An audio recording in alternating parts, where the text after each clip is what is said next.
महाराष्ट्र कर्नाटक सीमेवरील तडवळ रेल्वे स्थानकावरून एक अत्यंत थरारक आणि धक्कादायक बातमी समोर येते।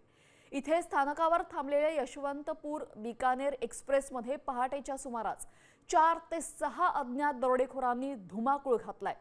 3 डब्यांमधील प्रवाशांना लक्ष्य करत महिलांना मारहाण करून सोन्याचे दागिने आणि रोख रक्कम लुटलेली आहे। विरोध करणाऱ्यांवर दगडफेक करण्यात आली असून जखमी प्रवाशांवर सध्या सोलापुरात उपचार सुरू आहेत।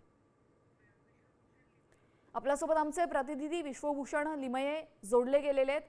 विश्वभूषण, अशा पद्धतीने प्रवाशांवर दगडफेक झालेली आहे, दरोडा टाकण्यात आलेला आहे, यामुळे सुरक्षिततेवर एक मोठा प्रश्नचिन्ह उपस्थित झालेला आहे। काय कारवाई सध्या या संदर्भात सुरू झाली आहे?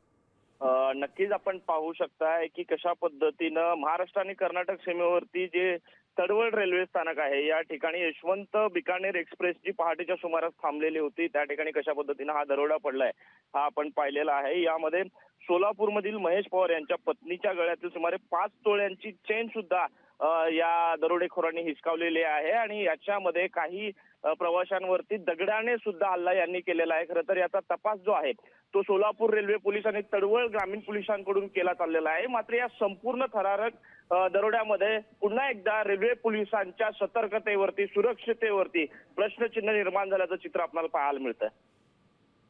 नक्कीच आपण पाहतोय या अतिशय धक्कादायक अशी घटना घडलेली आहे। या संदर्भात आता नेमकी काय कठोर पावलं उचलली जातात हे पाहणं महत्त्वाचं ठरेल। धन्यवाद विश्वभूषण, आपण दिलेल्या सविस्तर माहितीसाठी।